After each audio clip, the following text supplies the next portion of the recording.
tardes, reciban todos un cordial saludo y bienvenidos nuevamente a su cuarta clase en Derecho Procesal Civil. Esta vez estaremos abordando los temas referentes a las actuaciones procesales, tanto del órgano jurisdiccional como de las partes y también de los terceros intervinientes dentro del proceso. Quiero informarles que ya en estos días estarán revisadas las tareas del módulo de la clase 1, 2, 3 y 4. Para este día ya quedará en la plataforma la tarea correspondiente a la clase número 5 y 6. Deben de recordar que la plataforma cuenta con libros, con tutoriales, cuenta con sentencias, con comentarios, jurisprudencia y toda una gama de accesorios que usted como discente puede utilizar. Debemos de recordar, ahí como estamos viendo en la lámina, debemos de recordar que los principios de las actuaciones procesales cuentan con principios. Estos principios primeramente con el principio de legalidad que establece prácticamente nuestro sistema judicial. También, ¿verdad?, hay referencias particulares como el principio de inmediación, la oralidad, la publicidad e información. También cuenta con principios como la dirección del proceso, la concentración y la preclusión procesal prácticamente. Las actuaciones procesales las encontramos en el artículo 126 del CPCN. Como podemos observar, debemos nosotros recalcar que las actuaciones procesales son las llevadas a cabo por las partes, la autoridad judicial, auxiliares como auxilio judicial y también, ¿verdad?, terceros integrantes en dicho proceso. Debemos de recordar que las actuaciones procesales, así como también son del órgano jurisdiccional, tienen términos que nosotros en toda esta clase vamos a poder nosotros determinar. Las actuaciones procesales se pueden poner de manifiesto o en conocimiento de las partes. Es ahí que el fin de garantizarle el pleno conocimiento de aquellas en que se ha dedicado un capítulo de las comunicaciones procesales, donde se destaca y es calificado como principio que toda actuación procesal oral debe realizarse en audiencia, bajo la dirección, lógicamente, de la autoridad judicial, a como lo establecen los principios. Y debe ser, lógicamente, presidida en la sala, sin que pueda delegarse bajo de pena nulidad absoluta, salvo que deba de realizarla en territorio distinto.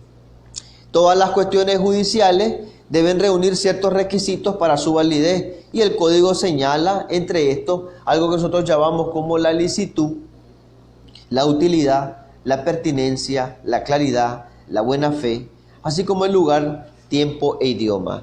Debemos de recordar, como estamos viendo en la lámina, que los requisitos de las actuaciones procesales, los requisitos para que puedan perfeccionarse, son prácticamente el idioma, la forma, el lugar, el tiempo, los plazos y el cómputo. Una vez que esté fusionado todos estos requisitos, dará una actuación procesal correspondiente.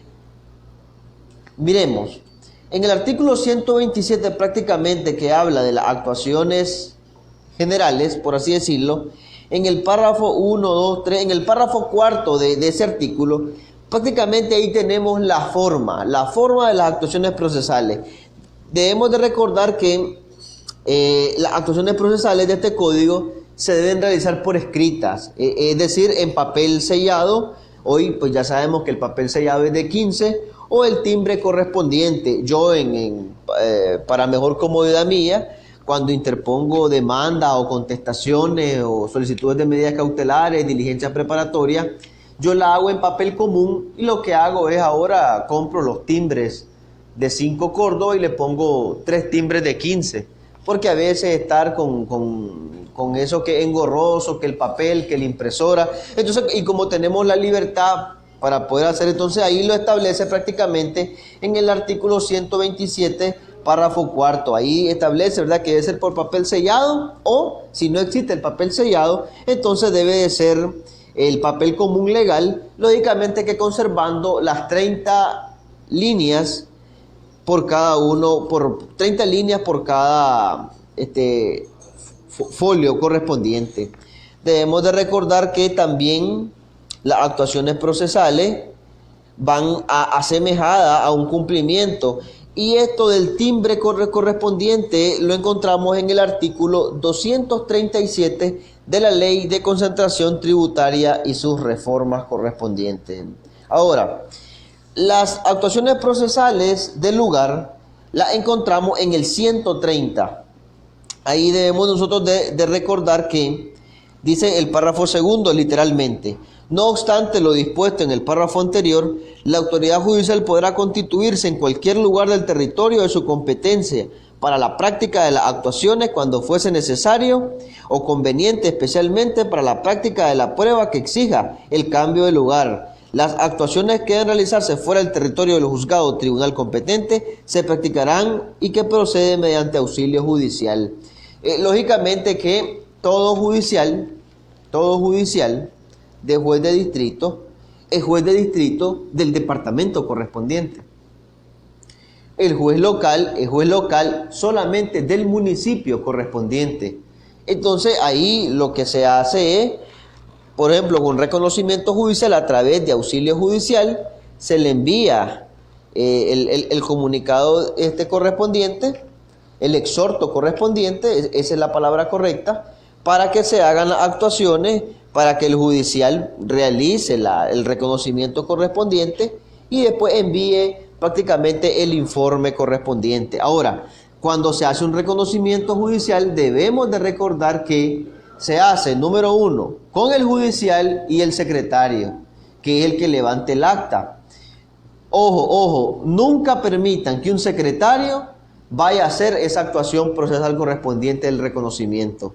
Yo me he encontrado en algunos casos, dentro de mi experiencia como litigante, que me encuentro una vez en Ciudad Sandino, para no decir nombre del juzgado correspondiente, donde prácticamente ya llevo aquí el acta realizada, solo vamos a ir a rellenarla. Y el judicial ya me encomendó el trabajo a mí. Desde ahí vemos que existe una actuación irregular y que nosotros como abogados no podemos permitir que suceda.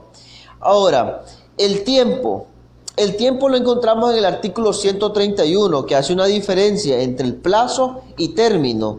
Debemos de recordar que cuando hablamos de plazo es un periodo entre dos fechas, y cuando hablamos de término es día específico.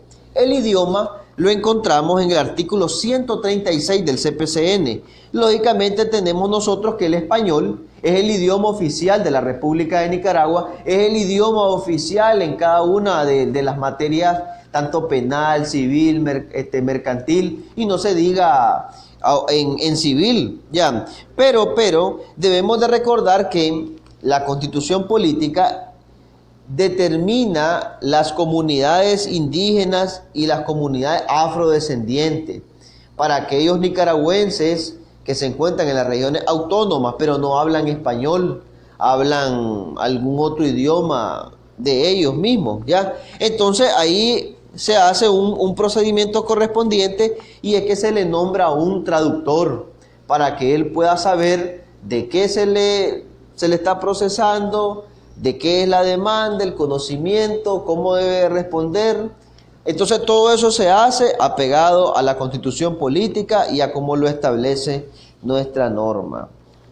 También debemos de recordar que existen actuaciones procesales escritas y existen actuaciones procesales orales. Las actuaciones procesales escritas están en el 138. Ahí nosotros debemos de realizar, ¿verdad?, las actuaciones escritas cuando redactamos una demanda, cuando redactamos una contestación, cuando redactamos una reconvención. Ahí prácticamente lo que indica ahí, lo que nos atina es que debe ser firmado y ser redactado por un abogado. Y si nos recordamos nosotros, en la clase antepasada, nosotros vimos las actuaciones procesales prácticamente y las obligaciones que tienen los abogados en este nuevo sistema, en este nuevo procesal civil. Y ahí lo habla el artículo 92 y debemos de recordar que están obligados a firmar y a sellar sus escritos correspondientes, ¿ya? Ahí también dentro de las actuaciones escritas debemos de recordar que no son secretas para las partes. Se utiliza el papel correspondiente más los timbres fiscales. Ahora, si el abogado que le asista o lo represente puede enviar sus escritos a presentarlo a Ordice y debe de escribir ahí a la persona debidamente identificada para la presentación de este escrito. Entonces ahí nosotros debemos de distinguir algo. Si es asistente jurídico, la parte debe firmar el escrito. Si es a través de un poder general judicial y el abogado está facultado, solamente el abogado firma. Entonces, para que miremos esas dos diferencias que existen, ¿no? Dentro de las actuaciones escritas. Y las partes pues podrán presentarlas, recuerden, en Ordice, simple a ruego. Vea, lo haga otra persona debidamente identificada en el escrito, a como lo dice el artículo 138, párrafo primero, segundo, tercero, en el quinto párrafo. Ahí tenemos prácticamente las actuaciones y los requisitos con sus respectivos artículos correspondientes. Yo siempre utilizo en las actuaciones procesales como un Jesús en la boca, por así decirlo, el artículo 137. El artículo 137, párrafo segundo, nos enseña, nos orienta que los requisitos de las actuaciones procesales nunca podrán interpretarse como un obstáculo insuperable para el acceso de las personas a la justicia. Eso es súper importante. Ahora, las actuaciones procesales, como lo habíamos recordado anteriormente, se rigen bajo el principio de legalidad, inmediación y oralidad, y los requisitos generales, como les decía, que son la licitud, la utilidad, la pertinencia, la claridad y la buena fe. Ahora, las actuaciones procesales de las partes se clasifican de la siguiente forma o están delimitadas: la demanda, la contestación, la reconvención, la ampliación, los alegatos, que nuestro CPCN regula los alegatos iniciales y tenemos también los alegatos finales. Eso es para las actuaciones procesales de las partes. Las actuaciones procesales del órgano jurisdiccional, estas se clasifican o están delimitadas en tres causales.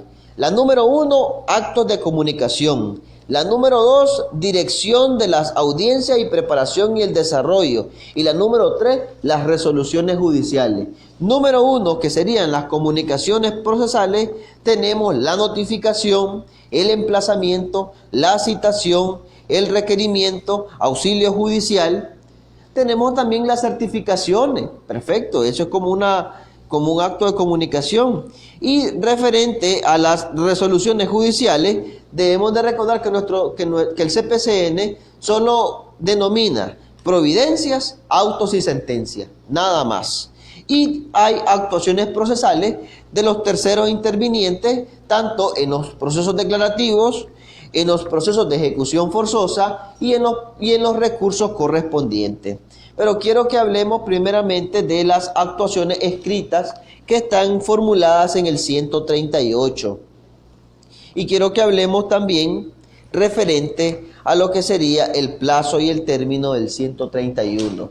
Debemos nosotros de recordar y debemos de estar claro que las actuaciones procesales se realizan en determinado plazo y término. Y aunque siempre tienden a confundir ambos conceptos, yo les dije al inicio que cuando hablamos de plazo, estamos hablando un periodo entre dos fechas. Y cuando hablamos de término, estamos hablando de día específico. Partiendo de esa lógica elemental,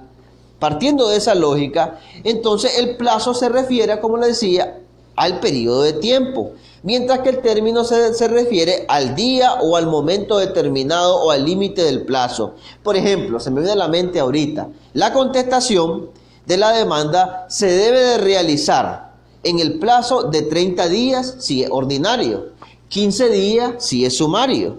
La contestación se hará entonces durante el plazo de los 30 días ordinarios o 15 días ordinarios, en que se han de cumplir el plazo correspondiente. Ya, entonces comenzamos a contar nosotros. Por ejemplo, me notificaron lunes, entonces el primer día comienza a correr el día martes. Entonces, martes 1, miércoles 2, jueves 3, viernes 4, sábado y domingo. En la ley 902 se interpreta y se debe de conocer como un día. Entonces, sábado y domingo un día, tenemos el quinto día, lunes 6, y ahí va sucesivamente contando las actuaciones procesales para saber cuál es el día correspondiente en que mi último día que tengo yo para presentar mi contestación de demanda. En el caso del término, se me viene a la mente aquí, sería la citación al testigo, para que comparezca en el día tal, a la hora tal, que será el día exactamente señalado. Ahí tenemos un término correspondiente. En el código se ha definido plazo como el periodo de tiempo entre dos fechas en que se pueden realizar válidamente las actuaciones, y el término es el día y, en su caso, hora fijada dentro del plazo en que debe realizar el acto procesal ordenado, coincidiendo así, lógicamente, nuestro CPCN automáticamente con la doctrina y la jurisprudencia. El conocimiento de la regulación del cómputo de los plazos para la validez es de vital importancia, tanto para los operadores de justicia como para las partes. Esa es la razón que el Código ha dejado establecido que los plazos comienzan a correr desde el día siguiente de practicado el acto de comunicación, contándose así en que expira a la medianoche del día correspondiente. Resulta interesante, queridos discentes, señalar de que cuando la iniciación de un plazo comienza a correr desde la finalización del otro, esto es importante, no será necesario la notificación para que éste comience a computarse. Eso debemos de tenerlo plenamente nosotros aprendido. Ahora, dentro de las realizaciones de las actuaciones judiciales, debemos de hacer una clasificación en tres cosas. Como abogado litigante: días hábiles, días inhábiles, cómputo de los plazos. Cuando nosotros entendemos estos tres elementos de las actuaciones procesales, entonces sí vamos a poder entender cuál es la estructura del CPCN. Las actuaciones judiciales se practican en horas y días hábiles. Los días inhábiles son los que la ley vaca en los tribunales, es decir, suspenden el término. Por ejemplo, ahorita, no nos vayamos largo, un ejemplo.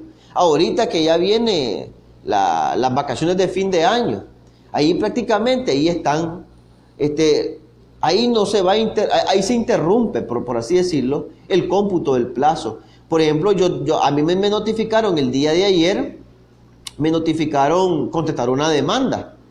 Entonces, no tengo la fecha exacta en que el Poder Judicial va a salir de vacaciones, pero es una pretensión ordinaria. Entonces, esto quiere decir que voy a tener, aparte del tiempo que la ley me da, que son los 30 días, porque es ordinario, aparte de ese tiempo que me da, tengo también las vacaciones de fin de año, hasta que regrese nuevamente de vacaciones del Poder Judicial, se reactiva nuevamente el cómputo del plazo. Entonces, gracias al Eterno voy a tener el tiempo de las vacaciones y el tiempo que me da el periodo para contestar. Y yo vengo contestando aproximadamente como en la última semana de enero del 2020.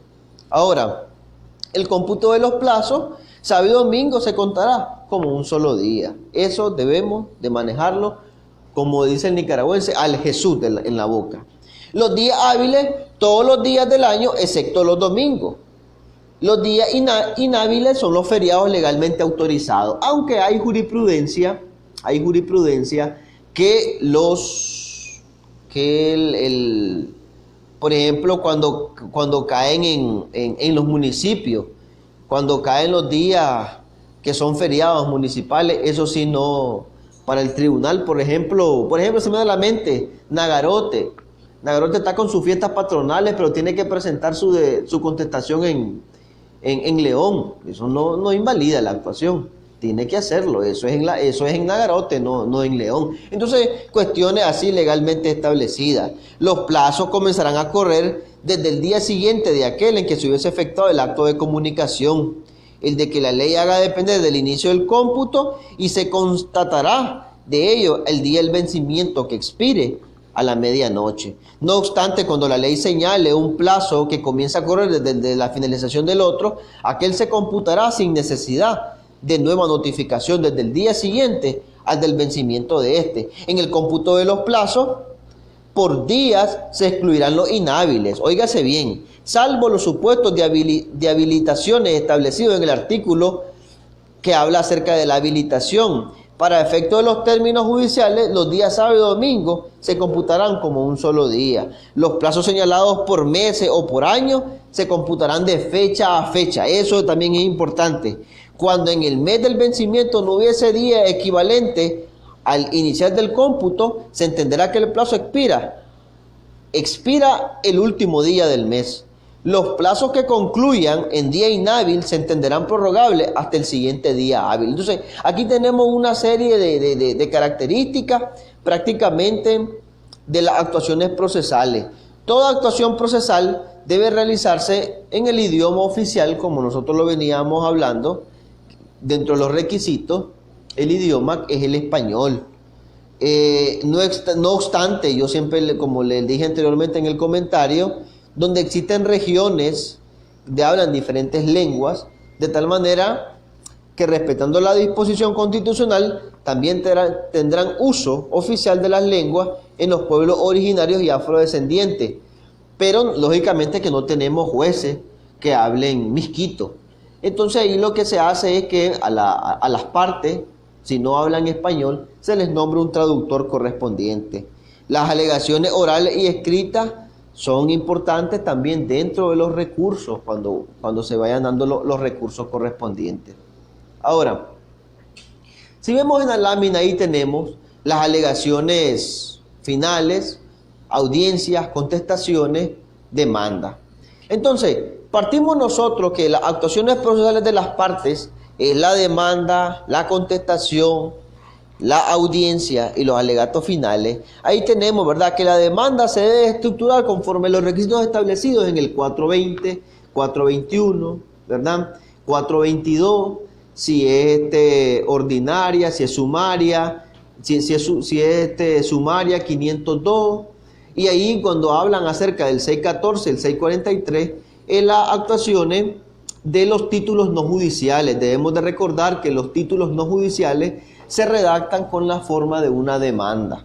Ahora, en la contestación o reconvención, que está establecida en el 427, 429 y 503. Cuando yo contesto la demanda y una reconvención, no es que se hacen dos documentos diferentes, no. En la misma contestación, uno contesta, ya sea excepcionando, ya sea incidentando, que esos son los defectos procesales, y puedo contestar también negándola. Recuerden que hay 5 formas para contestar.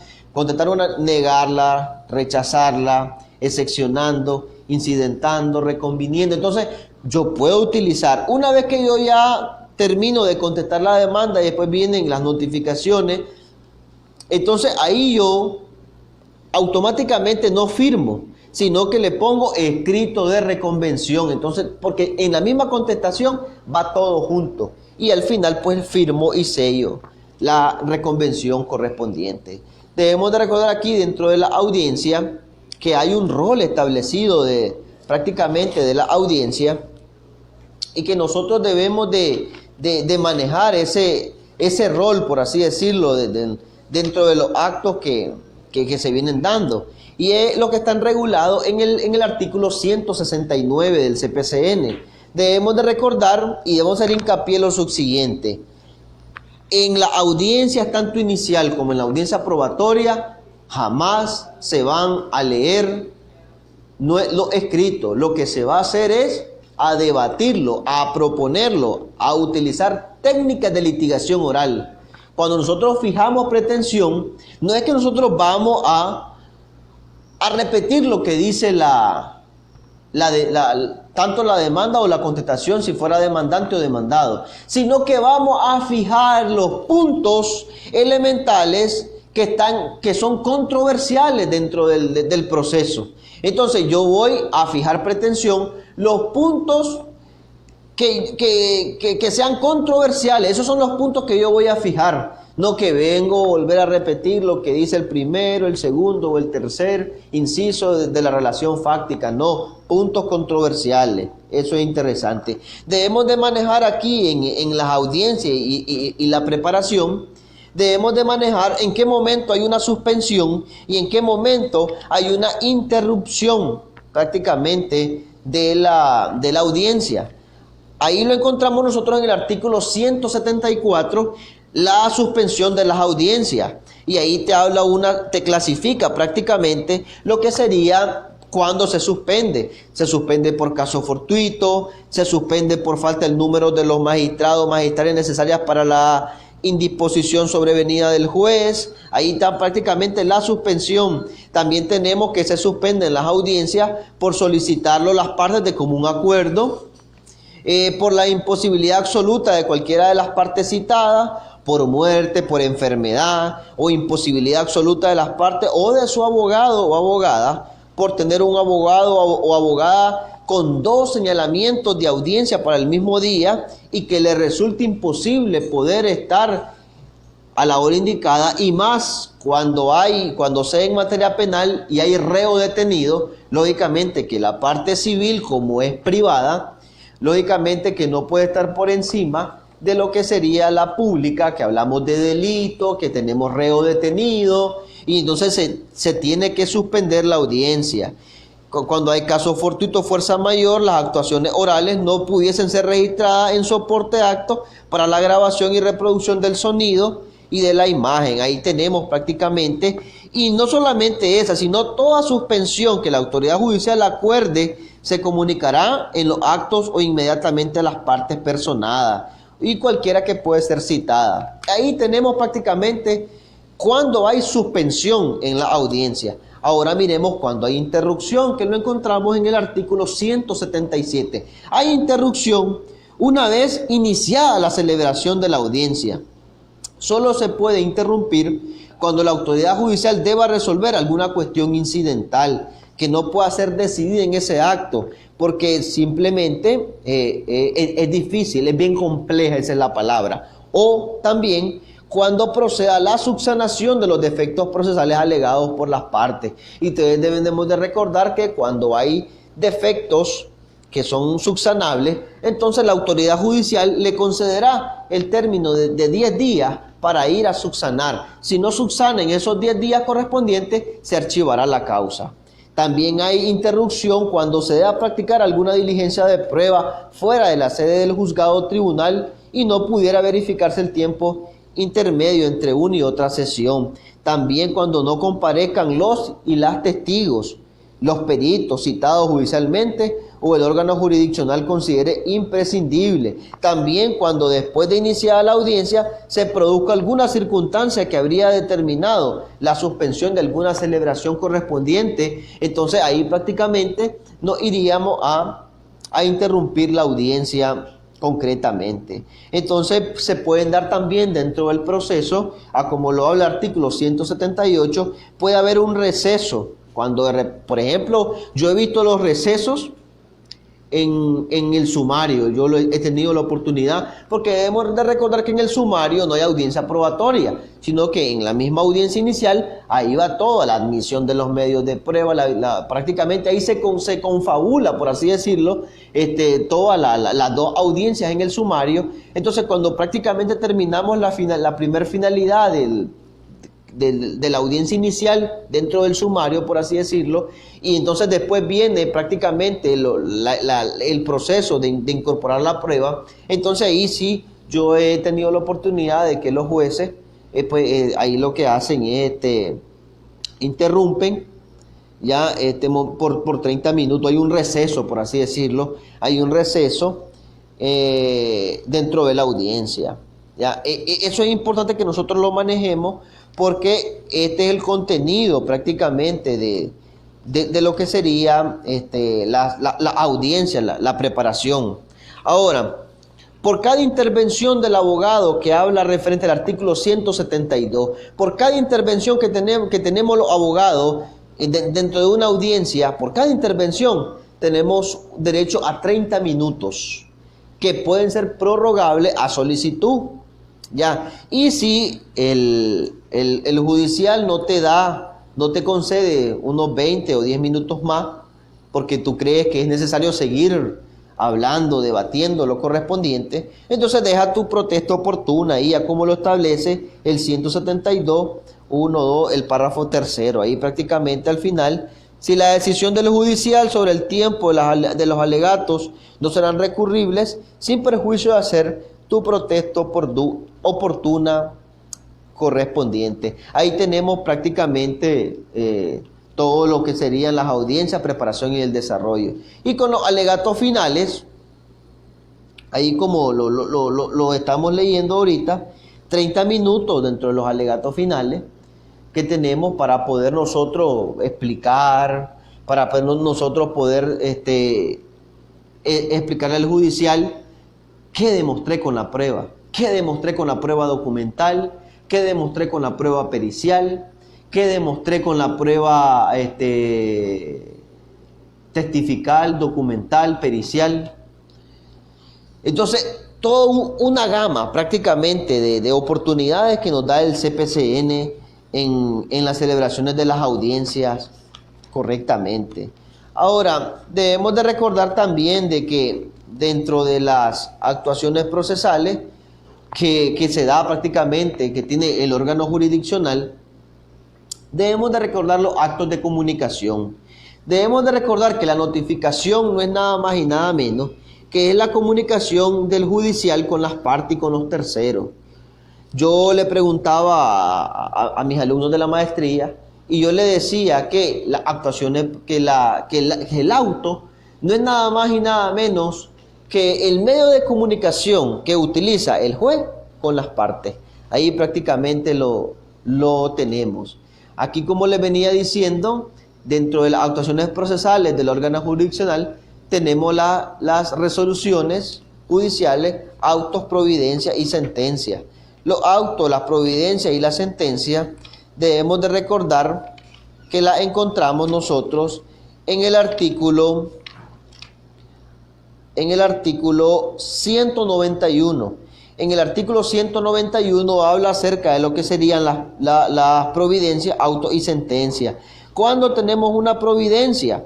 Por ejemplo, hay providencias cuando te señalan, cuando te mandan el auto correspondiente y te señalan la audiencia inicial. Ahí viene prácticamente impregnada una providencia que se ordenará, dice, el impulso procesal siempre que el tema resuelto no exija motivación y no afecte los derechos fundamentales de las partes. Señalamiento de la audiencia inicial, ahí viene prácticamente la providencia. ¿Dónde encontramos nosotros un auto dentro del proceso? Y ahí lo dice el artículo 191, párrafo tercero. Ahí lo dice, mire, auto, toda resolución motivada y fundada que decida sobre los recursos de una providencia, 1, admisión o inadmisión de la demanda, 2, reconvención, 3, acumulación de pretensiones y procesos, 4, presupuestos procesales, 5, admisión o admisión de la prueba, 6, medidas cautelares, 7, nulidad o validez de las actuaciones, 8, cuestiones incidentales, 9, y ahí va sucesivamente. Esto lógicamente que nosotros lo llevamos a correlación con el artículo 197, párrafo 1 y 2. La sentencia, pues, toda resolución que le pone fin al proceso en primera y segunda instancia. Pero esas resoluciones debemos de clasificarlas, porque hay resoluciones firmes y resoluciones definitivas. Las resoluciones definitivas son las que le ponen fin a la primera y a la segunda instancia, que son recurribles de algún recurso debido. Ahí, partamos de ahí. Resoluciones definitivas ameritan algún recurso. Resoluciones firmes, su nombre lo dice, firmes. La característica de las resoluciones firmes es que no cabe recurso alguno. bien por no preverlo la ley o porque estando previsto transcurrió el plazo legalmente establecido fijado sin que ninguna de las partes lo haya presentado, o porque habiéndolo presentado desistiera el recurrente, o porque no hubiese sido admitido. No fue admitido, por ejemplo, el recurso de apelación.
Recibí esta notificación.